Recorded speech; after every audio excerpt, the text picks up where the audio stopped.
In the quiet hours of today, America paused as the news of great losses touched the hearts of millions. These were not just famous names, they were voices, icons, and legends who shaped music, film, sports, and the spirit of a nation. Each of them carried a story that inspired people far beyond their own time, and today, their journeys came to an end, leaving behind memories that will never fade. In this special report, Hot News looks back at the lives they lived, the dreams they chased, and the final moments that reminded the world how fragile life truly is. With gentle respect, we revisit their greatest achievements and the lasting impact they left on families, fans, and the American landscape. This is a quiet tribute to the legends we lost today, a reminder that even when their voices fall silent, their stories continue to live on.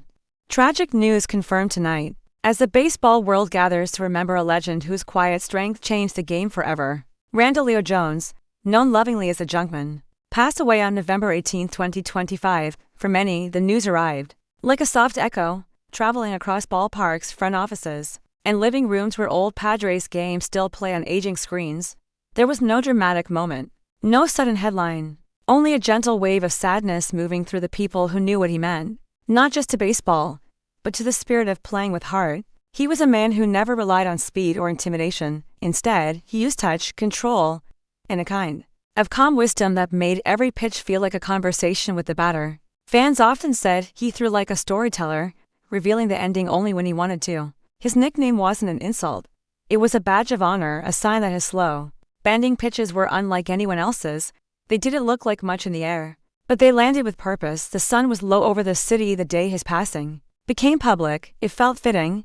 Randall Jones lived his life with a soft glow, never chasing the spotlight, yet always leaving a warm presence wherever he went. Those who saw him pitch in the mid-1970s still remember the way he worked the mound. The pace was slow, almost relaxing, but every movement had meaning. Every breath seemed part of the strategy. When the Padres announced his death, tributes began pouring in from teammates, coaches, and fans who built their own childhood dreams around watching him play. One former teammate wrote, "Randy didn't just pitch, he painted. Every game was a masterpiece done in real time." Another fan shared, "He reminded us that greatness doesn't always shout. Sometimes it moves gently, like his curveball." His story begins much earlier, long before the cheers, the pressure, or the Cy Young Award that would define his legacy. Born on January 12, 1950, Randall grew up with a simple love for the game. To him, baseball wasn't about fame or trophies. It was about joy. Hours were spent in backyards, empty lots, and makeshift fields, learning how the ball behaved depending on the angle of his wrist or the pressure of his fingers. Where others saw rules, he saw possibilities. As he grew older, the world around him started to recognize something special. He didn't throw hard and he didn't fit the mold of a dominating pitcher, but he understood the art behind every pitch. Coaches admired his calm presence. Teammates respected his discipline. Scouts noticed that while other players chased power, Randy chased precision.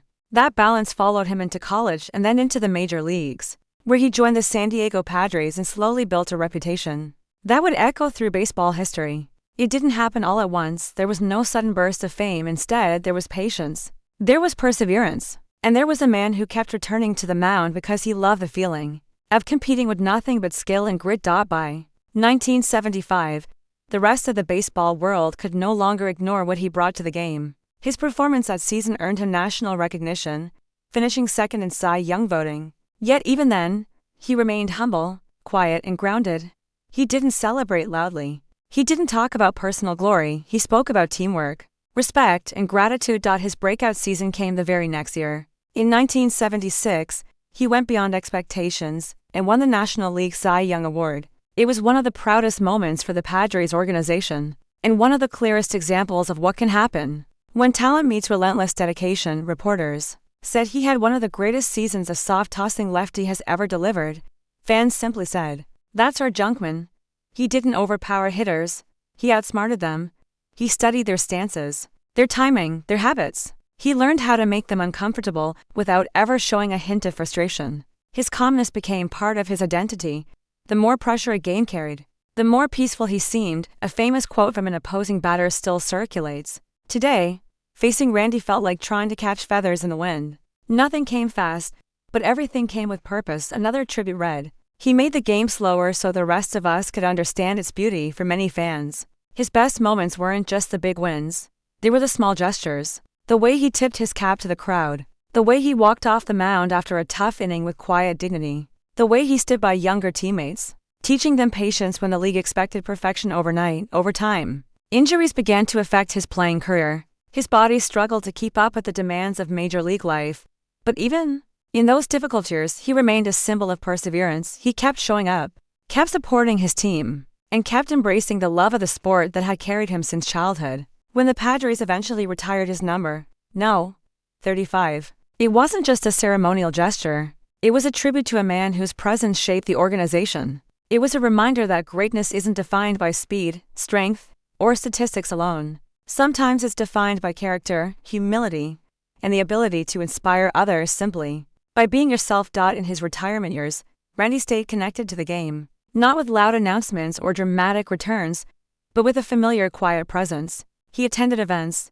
He met with fans. He supported young athletes. Many people said he always looked happiest when standing near a ball field, listening to the sound of a bat, connecting with the ball the way he once did thousands of times. Friends described him as gentle, wise, and endlessly patient. Family members says he had a deep love for simple things: sunny afternoons, shared meals, the comfort of being around those he cared about. His kindness never felt forced. It flowed naturally, the same way his pitches seemed to glide effortlessly toward home plate. When news of his passing spread across social media, one message stood out: the world lost a pitcher, but heaven gained a storyteller. Another person wrote, he threw slow pitches but left a fast impact. For many Padres fans, Randy is forever tied to a period of hope and identity. He helped define what the team could be. He showed that San Diego baseball had its own flavor: steady, unshakable, and full of heart.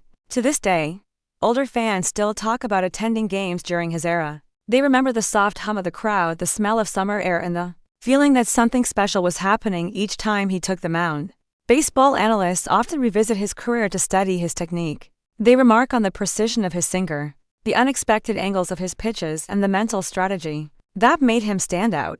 But beyond the technical breakdowns lies something more meaningful: the way he made the game feel human. He taught generations that skill isn't always loud, that you don't need to overwhelm others to rise above, that sometimes the softest approach leaves the strongest memory. His legacy continues to influence pitchers today, especially those who don't rely on power but on craft. In the days following his death, former Padres manager filled the air with warm remembrance. Randy had the heart of a lion and the patience of an old soul, he said.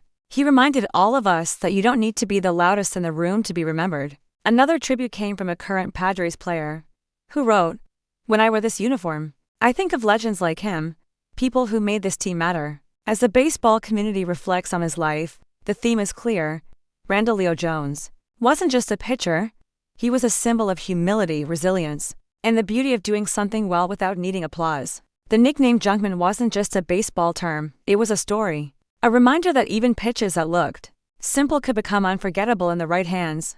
He played with heart, he lived with grace, and he left a legacy that doesn't fade with time. Tonight, as fans remember him, many picture that familiar moment: Randy standing on the mound, glove lifted, eyes focused, the stadium quiet for just a breath before the pitch left his hand. In that moment, everything felt balanced, peaceful, true to who he was. His story ends not with noise, but with a soft echo that continues to move through the hearts of those who loved him. Randall Leo Jones may be gone, but what he gave baseball will always remain. His legacy, like his most memorable pitches, will keep bending through time, gentle yet unforgettable. And in the quiet spaces of old stadiums, in the memories carried by fans, and in the slow, deliberate rhythm of the game he mastered, his spirit still stands steady, humble, and forever part of the world he helped shape. Quiet sadness settled over the music world this morning as the passing of Todd Snider was confirmed. He was a storyteller unlike any other, a man who sang the truth as he saw it, with humor, hurt, and a human touch that reached people who often felt unseen. His music lives somewhere between folk, Americana, and the open road. It carried the weight of lived experience and the freedom of a wandering spirit. Todd Snider was born on October 11, 1966. He grew up moving often, shaped by small towns, changing schools, and long stretches of highway. Those early years gave him a sense of restlessness, but they also gave him stories. Even as a young man, he paid attention to people others overlooked: the drifters, dreamers, and broken hearts who had their own quiet wisdom. His life changed when he discovered folk music. Bob Dylan, Jerry Jeff Walker, Chris Christopherson, these voices lit a fire in him. He began writing his own songs, simple at first, then sharper, deeper, and unmistakably his. He played in coffee shops, bars, and wherever someone would listen. His voice wasn't polished, but it was honest. That honesty became his identity. In 1994, his career broke through with his debut album, Songs for the Daily Planet. It included Talk and Seattle Grunge Rock Blues, a playful, sarcastic piece that introduced him to national audiences. Listeners saw what made him different. He wasn't chasing trends.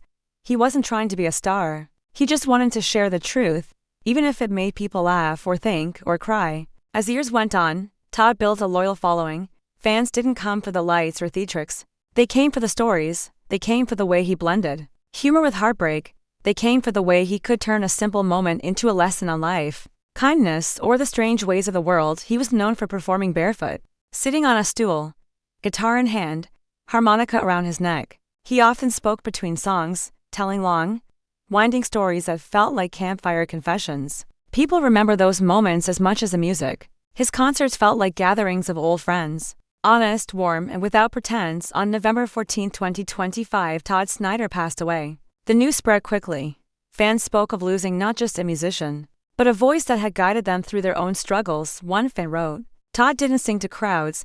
He sang to people's hearts. He made us feel seen in our darkest days." A fellow musician shared, "He wasn't afraid to be vulnerable. He taught us that the raw truth could be its own kind of beauty." And another longtime friend said quietly, "Todd carried the stories of the forgotten. He gave them a place to live." These words reflect a life lived with compassion and courage. Todd Snider never liked to call himself a star.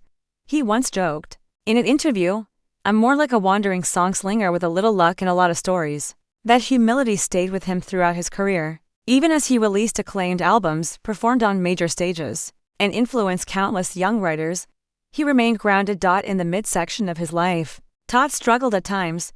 Fame brought pressure. Personal problems weighed on him. He battled moments of illness, isolation, and emotional exhaustion. But he never hid those struggles. Instead, he wrote about them. He turned them into lessons wrapped in melody. Songs like "Alright Guy," "Just Like Old Times," "Statistician's Blues," and "The Very Last Time" showed his range. Funny, sad, sharp, and vulnerable, each piece felt like a snapshot of real life, the joy, the chaos, the loss, the hope. His friends often said he had a gift for sensing when someone needed comfort. He would sit quietly beside them, listening, more than speaking. When he did speak, he did so gently, offering words that somehow made the world feel lighter. During the 2000s, Todd became part of the Americana movement that blended folk roots and country influences. Many credit him with shaping the voice of that genre. He toured widely, sometimes with just a small crew, sometimes with fellow musicians he admired. He collaborated with artists like John Prine, Jason Isbell, and Loretta Lynn. Each saw in him a rare sincerity that was increasingly hard to find. As he aged, his songs grew wiser. They softened around the edges but held on to the same honesty. He wrote about debt, addiction, love, politics, and ordinary life. He wrote about moments most songwriters might dismiss: conversations at gas stations, quiet nights at cheap motels, small-town fairs, and people who tried their best even when the world felt heavy. And somehow, he turned all of that into something beautiful. Todd wasn't one for glamour. He preferred small venues. He preferred meeting fans face to face. He preferred authenticity over applause. His life was simple, yet deeply thoughtful. He believed music could heal people. He believed stories could remind us that we're never truly alone. In the last years of his life, Todd faced more challenges. His health faded and he spent more nights off a stage. But even through hardship, he kept writing whenever he could. Friends said he worked on a collection of final songs, pieces filled with the reflections of a man looking back on all he had lived. Some of those songs may be released in the future, as a tribute to him. After the announcement of his passing, tribute posts filled social media. Concert halls dimmed their lights. Radio stations replayed his classics. Fans gathered in small bars, singing his songs together in quiet remembrance. One message stood out. A young songwriter wrote, "Todd Snider didn't just influence my music. He influenced my heart. He made me want to write truthfully, even when it hurt." That simple sentiment captured the impact Todd had on new generations, even in death. Todd's legacy remains tender and strong. He showed the world that music doesn't need perfection. It needs honesty, it needs heart, it needs someone willing to tell the stories others are afraid to share. Todd did that for decades. He carried people's emotions with a gentleness that made him unforgettable. His voice, a little rough, a little weary, but always full of truth, will continue to echo through the songs he left behind. His albums remain a comfort to listeners who find themselves lost or searching. His words continue to guide those who feel invisible or unheard. Todd Snider lived his life like one long road trip, filled with strange characters, unexpected stops, and moments of quiet clarity. And through it all, he shared those moments with the world, turning them into music that felt like something familiar and real. Tonight, the world says goodbye to a man who never pretended to be anything other than himself, a troubadour who walked his own path, a storyteller who gave voice to the forgotten corners of America, a musician who believed that the truth, even when messy, was worth singing. He leaves behind millions of memories, thousands of stories, and a legacy that spreads far beyond stages or album sales. His songs will continue to play in quiet rooms, on long drives, and in moments when someone needs to feel understood. Todd Snider will be remembered for his humor, his honesty, and the gentle wisdom hidden inside his songs. And as his story comes to a close, one feeling rises above all others: he gave the world truth, wrapped in melody, and that gift will never fade. A quiet sadness settled across British journalism today, as news of Rachel Emma Cook's passing was confirmed. She was a voice that never shouted, yet always carried weight, a storyteller who believed truth could be powerful without being loud. And for decades, Rachel Cook used her pen to shape conversations, challenge systems, and shine a gentle light on people who were too often ignored. Her death on November 14, 2025, left behind a silence many were not ready to face. In newsrooms and living rooms alike, people paused, remembering the journalist who turned simple observations into lasting understanding. Rachel Emma Cook was more than a writer. She was the voice behind stories that captured humanity with honesty and care. Readers trusted her, colleagues admired her, and countless people, many of whom she never met, felt seen because of the way she wrote about the world. Her journey in journalism began with a sense of deep curiosity. Rachel believed every story began with listening, and listening was something she did better than most. She entered the world of British media with a quiet determination. She wasn't trying to become famous, she wasn't chasing attention, she simply wanted to write stories that mattered. Over the years, her voice became one of the most respected at The Guardian and The Observer. Her words touched subjects that required empathy, patience, and precision. She reported on culture, gender, politics, and the ever-changing landscape of modern life. Through every topic, she brought the same thoughtful approach. People often said that Rachel didn't just write about society, she understood it. Colleagues described her as calm in a noisy profession, while others rushed to break the story first.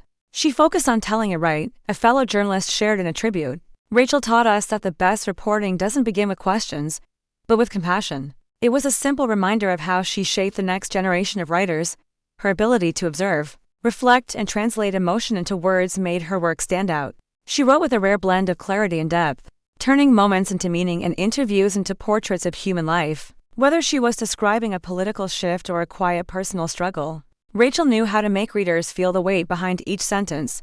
Her work earned awards, praise, and recognition, but she never wrote for applause. She wrote because she cared deeply about the truth, and she believed truth should be handled with kindness. Friends often said that Rachel brought her humanity to every assignment. She wasn't detached. Even when covering difficult topics, she believed journalism could be firm without being unkind and honest without being cruel. She respected the power of words and used them carefully. In the middle years of her career, Rachel became known not only for her reporting but also for her thoughtful columns. Her reflections on culture and society captured something many readers felt but struggled to express. She helped people understand the world by showing them its small details. A single sentence from Rachel often carried the softness of observation and the weight of truth. Her writing style became a quiet signature, gentle, yet unforgettable. To colleagues, she was a mentor. To young writers, she was a guide. And to readers, she was a trusted companion through a constantly shifting world. Rachel's sense of integrity was unwavering. She spoke honestly, wrote fearlessly, and approached every story with dignity. Even in challenging times, she believed journalism had the power to heal, inform, and connect. Her death at the age of 56 came as a shock to many who admired her work. Newsrooms fell still. Editors read her old pieces with heavy hearts, and readers who had followed her words for years expressed their grief online. One message read, "Rachel Cook didn't just report life, she helped us understand our own." Another tribute said, "Her words were a comfort in uncertain times." These reflections carried the same gentleness that Rachel brought to her storytelling. She was not only respected for her work, but also deeply valued as a person. Friends described her as warm, thoughtful, and quietly insightful, someone who noticed details that others overlooked. Her compassion shaped not only her stories, but her relationships. She approached life the same way she approached writing, with listening, understanding, and grace. As the weeks before her passing unfolded, Rachel remained dedicated to the craft she loved. Writing was never just a job for her, it was a way of life. Even when the world felt overwhelming, she found meaning in words. Those close to her said she believed stories had the power to bring people together. That belief guided her until the very end. Her absence now leaves a noticeable space, one felt by fellow journalists, longtime readers, and anyone who admired her thoughtful presence. In the media landscape, many described it as losing a steady voice in a noisy world. In the mid-body of her life and career, Rachel wrote some of her most defining pieces.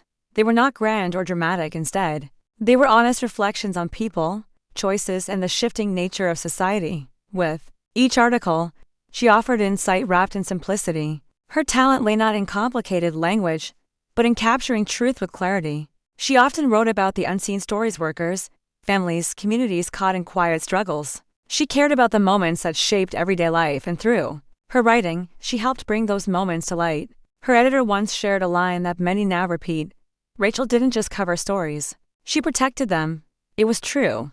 She approached every subject with respect. She gave a voice to the unheard and dignity to the overlooked. Her loss feels especially heavy in an era where thoughtful journalism is needed more than ever. Rachel embodied the values that many believe the industry should strive to uphold: patience, curiosity, fairness, and a deep respect for humanity. It was not unusual for her pieces to be taught in classrooms or studied by young journalists. Students were encouraged to read her articles not only for their structure, but for the empathy behind them. She was proof that journalism could be both powerful and gentle.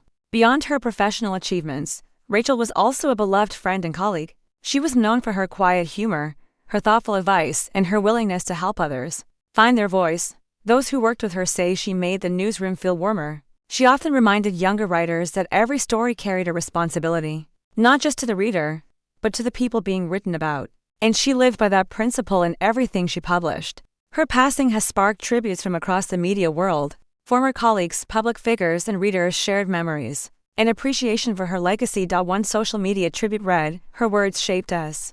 Her kindness guided us." Another described her as a lighthouse for honest journalism. These reflections capture the quiet power she carried throughout her life. As the documentary-style storytelling unwinds, her legacy becomes clearer. Rachel Cook did not seek fame, but she created impact. She did not raise her voice, but people listened. Her writing became part of the cultural memory of Britain, threads woven through decades of reporting, commentary, and reflection. She leaves behind a body of work that continues to guide, teach, and inspire.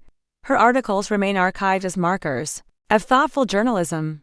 Her influence lives on in the writers she mentored and the readers she touched. In her final years, Rachel spoke often about the importance of understanding one another. She believed stories could bridge differences, she believed truth could soften hearts, and she believed compassion should guide both writing and life. Her death reminds many of the fragility of time, but it also reminds them of the lasting strength of a meaningful voice.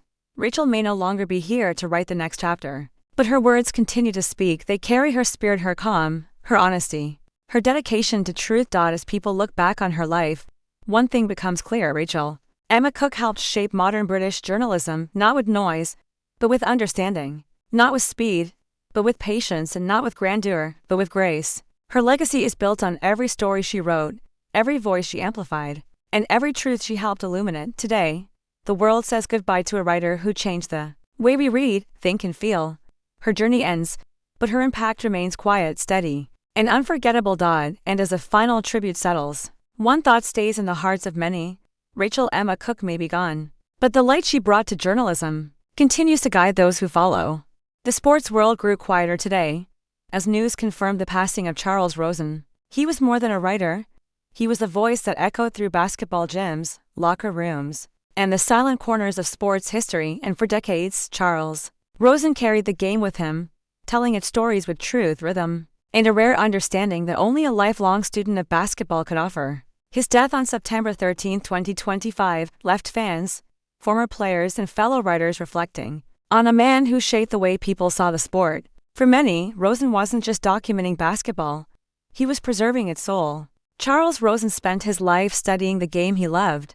Born with a natural eye for strategy and a mind that understood the deeper rhythms of competition. He didn't simply watch basketball, he felt it. He listened to the creak of the hardwood, the echo of the ball, and the quiet conversations between players that revealed far more than any box score ever could. He began coaching at a young age. Those who learned under him described a teacher who demanded effort but respected growth. He saw potential in players before they saw it in themselves. His early years on the sidelines shaped the way he later wrote about the sport. He understood every angle, every decision, every mistake, and every triumph from the inside out.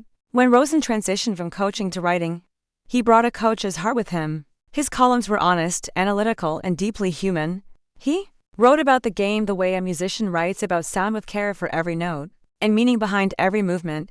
His long career as a columnist included work for ESPN, Slam, and Hoopshype, but his voice never changed. He was direct, clear, and unafraid to tell the truth, even when it made people uncomfortable. Yet he always wrote with respect for the game, for the players, and for the audience. Fans often said that reading Charles Rosen felt like sitting down with an old coach who knew everything, not because he wanted to impress, but because he cared. A former player once said in an interview, "Coach Rosen taught us that basketball wasn't just about scoring, it was about understanding." Another tribute posted online shortly after his passing read, "His words made the game make sense." These soft echoes show how deeply his voice resonated. In the mid-body of his career, Rosen became known for long-form pieces that explored the psychology of players. He wrote about pressure, identity, teamwork, and failure with a tenderness rarely seen in sports writing. His articles often focused on the quiet moments that shaped athletes long before they touched fame. He believed that every player had a story worth telling, and he believed that the best stories were found not under the bright lights, but behind them. Rosen's writing stood out because he never tried to sensationalize. He found meaning in fundamentals: a defensive rotation, a well-timed pass, a moment of leadership that went unnoticed by cameras. He understood that basketball was both art and science, and he knew how to explain both worlds with simple clarity. As the years passed, Rosen's influence reached beyond commentary. Younger writers sought his advice, coaches asked for his insight, fans waited for his next piece, knowing it would offer something more than analysis, something true. Shifting into the mid-body pacing, his life became a series of quiet chapters filled with writing, mentoring, and reflecting on the game he loved. He lived without noise, without demand for attention. Instead, he focused on what mattered to him: honesty, integrity, and the joy of learning something new every day. Those closest to him described him as thoughtful and often funny, with a mind that never stopped reading the world like it was a game film. He could find lessons in a missed shot or a simple practice drill, and he turned those lessons into stories that reached far beyond the court. Rosen believed basketball was a reflection of life: teamwork, discipline, resilience. He showed that the sport could teach people how to grow, how to lead, and how to face challenges with strength. His writing often carried this same emotional undertone: not loud, not dramatic, just real. One of his colleagues shared, "Charles taught us that every game has a heartbeat. He helped us hear it." These words became a common theme in the days after his passing. As the news spread, social media filled with warm memories. Readers wrote about the late nights they spent reading his columns. Former players remembered the guidance he offered long after their final games. Fellow journalists spoke about his generosity and his quiet brilliance. He left a mark on every part of basketball culture. In his later years, Rosen continued writing with the same steady rhythm. He was older, but his voice never lost sharpness. His understanding of the game deepened. His reflections carried the weight of experience and the softness of age. He often wrote about how the sport had changed and how the core of it had stayed the same. The basics still mattered, the effort still counted, and respect for the game remained the foundation of everything. As the end of his life approached, Rosen remained surrounded by the work he loved. He wrote, he taught, he shared stories. He stayed connected to the community that admired him, even on the quietest days. Friends said he was thoughtful and calm. He cared deeply about those around him, and he carried a sense of wisdom that made people feel lighter in his presence. His death at the age of 83 marks the end of a remarkable journey, a journey that began on small courts and ended in the heart of sports literature. He lived through eras of basketball, witnessed generations rise and fall, and documented it all through the lens of a man who truly understood. Rosen's influence is visible everywhere: in the way people analyze a game, in the tone of modern commentary, and in the values taught to young players. His words helped shape how people see basketball today. He was not only a storyteller, but a guardian of the sport's spirit. He protected basketball's history by writing it with care. He protected its future by teaching those who would carry it forward. As the chapter softens toward its emotional close, the weight of his legacy becomes clear. Charles Rosen may be gone, but his voice remains. His articles stand as a blueprint for thoughtful sports writing. His lessons still echo in practice gyms and locker rooms, and his love for the game lives in every reader who learned through his words. In one of the most shared tributes after his passing, a former student wrote, "He didn't teach us how to win. He taught us how to understand." Those who knew him say that this was his greatest gift. Today, basketball loses a historian, a mentor, and a storyteller. But the warmth of his voice and the truth of his insights continue to guide fans, players, and coaches around the world. His legacy is stitched into the fabric of the game, quiet, steady, and enduring. Charles Rosen's journey ends, but the stories he gave to the world remain open for generations to come. And as the final lines of this tribute settle, one thought rises gently above the rest: he was the voice of basketball, and that voice will never be forgotten. The football world fell quiet today, as news confirmed the passing of Kenneth Mason Easley Jr. He was known simply as the Enforcer, a man whose presence on the field changed the tone of every game, and whose legacy still echoes through the history of the Seattle Seahawks. Kenneth Easley wasn't just a defender. He was a force that shaped how the game of football was played, understood, and feared. His journey began long before the stadium lights, rising from talent, discipline, and a rare instinct for the sport. Born in 1959, he grew up with a drive that set him apart. Coaches saw it early. He moved with purpose. He studied every detail, and from the very beginning, he carried himself like a player who already knew he belonged among the greats. At UCLA, Easley became a standout almost overnight. His college career turned him into one of the most respected defensive backs in the country. Reporters wrote about his field vision. Opponents prepared entire game plans around him. Fans admired his fearlessness, and teammates trusted the calm authority he brought to every play. By the time the Seattle Seahawks selected him in the first round of the 1981 NFL Draft, Easley was already known as something special. But the NFL stage transformed him into something even greater. In Seattle, he became the heart of the defense. Each game carried the same pattern: Easley reading the field, tracking movement, and striking with perfect timing. His style wasn't reckless, it was controlled, sharp, precise. He hit hard, but he played smart, and that balance turned him into one of the league's most respected defenders. Mid-body pacing begins here, with shorter, softer paragraphs. Throughout the 1980s, Easley helped redefine the safety position. He was quick enough to cover the deep ball and strong enough to crush running backs at the line. His 1980 for Defensive Player of the Year award marked the height of his career. But those who played alongside him often said his greatest moments came in the smaller plays, moments that never made the highlight reels. One teammate once said, "Kenny didn't just stop plays, he changed momentum.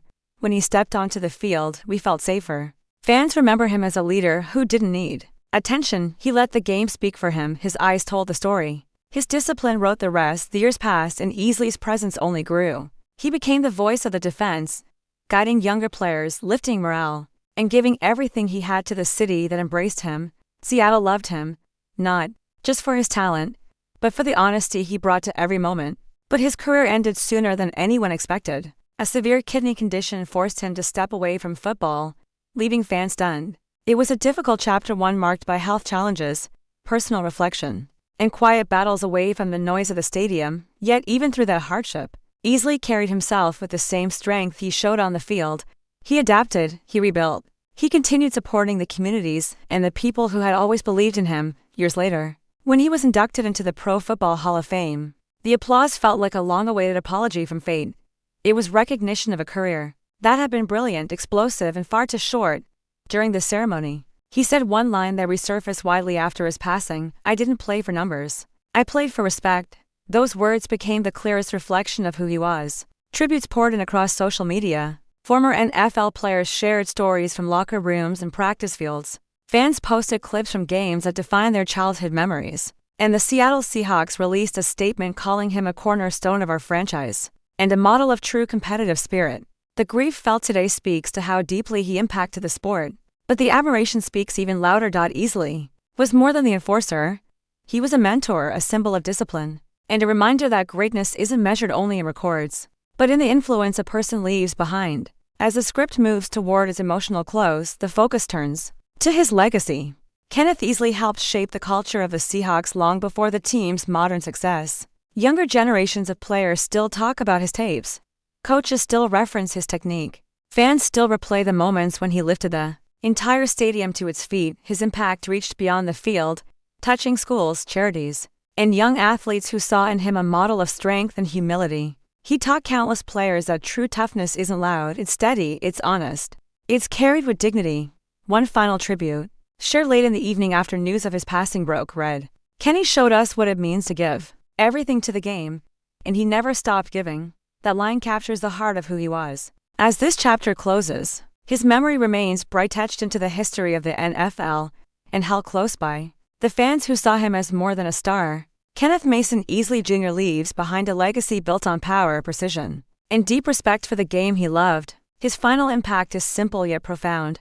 He reminded the world that a true enforcer protects, guides, and inspires long after the whistle fades, and tonight the field feels a little quieter, but his story continues to shine. The political world grew unusually quiet today, as news confirmed the sudden death of Charlie Kirk. He was only 31, a young voice who rose quickly, spoke loudly, and left a mark that even his harshest critics could not ignore. Charlie Kirk lived in a world of microphones, cameras, and constant debate. Yet those close to him say he always carried the weight of that life with a seriousness far beyond his years. His story began long before the national spotlight. Born in 1993, Kirk grew up in Illinois, raised in a middle-class family that valued discipline, faith, and hard work. Teachers described him as outspoken, but also deeply curious. He liked discussing current events more than anything else. Even as a teenager, he was writing opinions, questioning headlines, and studying political movements that shaped the country. That early interest soon became a path. At 18, he co-founded Turning Point USA, a small organization with a simple mission to involve more young Americans in conservative politics. Few expected it to grow the way it did, but Kirk had an ability to speak to students in a way that felt bold, direct, and emotional. Within a few years, Turning Point USA expanded to campuses across the nation, becoming one of the most influential youth-oriented conservative groups in America. As the organization grew, so did Kirk's voice. He appeared on talk shows, wrote books, launched a radio program, and became one of the most active commentators of his generation.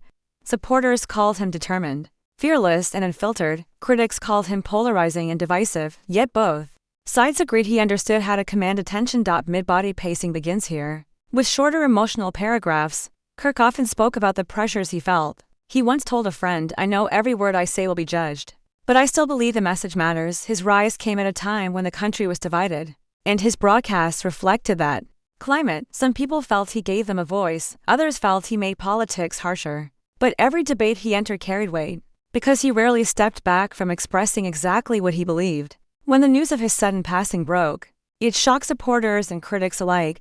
Social media filled with messages from young activists he mentored, from political opponents who had debated him, and from people who had followed his work for years. One post read, "We didn't agree on much, but he was committed. He believed in what he said, and that kind of conviction is rare." Those who worked beside him said the same. Behind the scenes, he was known for long nights, detailed planning, and a schedule that never seemed to slow down. He pushed himself constantly, driven by a mix of ambition, urgency, and a belief that he had a duty to speak up. His sudden death raised many questions, but for now, the focus remains on the impact he left behind. During interviews, Kirk often spoke about the younger generation. He believed deeply in their power to shape the future. He spent years traveling across campuses, debating, lecturing, and meeting students who wanted to understand the political world. Whether they agreed with him or not, many remembered him as someone who listened closely, argued passionately, and always stood firm in his beliefs. As tributes continued through the day, a statement from one of his colleagues said, "Charlie lived at full speed. He was young, but he carried the work like a veteran." His absence leaves a silence we're not used to hearing. The chapter moves gently toward his legacy. Charlie Kirk was not a quiet figure. He was not universally loved, but he was undeniably influential. At an age when most people are still finding their direction, he built a national platform that shaped conversations in homes, colleges, and political circles across America. His supporters will remember him as a champion of their values. His critics will remember him as a fierce opponent, but all will remember that he was a force, someone who believed in using his voice, even when it came at a cost. His story is a reminder that influence doesn't always come from age or experience. Sometimes it comes from conviction, from persistence, and from the willingness to stand at the center of public debate. Tonight, as people reflect on his life, they are left with a mixture of emotions: shock, sadness, and a recognition of how quickly a rising voice can be silenced. In a political world filled with shifting opinions and changing leaders, Charlie Kirk made sure he was impossible to ignore. His life leaves behind a legacy of energy, controversy, and unwavering belief, and even in disagreement, many acknowledge the same truth: he mattered. As this chapter closes, his memory settles into a place of reflection. He leaves behind the young people he inspired, the debates he ignited, and the conversations that will continue long after him. And in that lasting influence, Charlie Kirk's voice remains, shaping the generation he spoke to so passionately. Tonight, the airwaves feel strangely still, but his impact continues, carried by those who heard him, challenged him, or learned from the force of his conviction.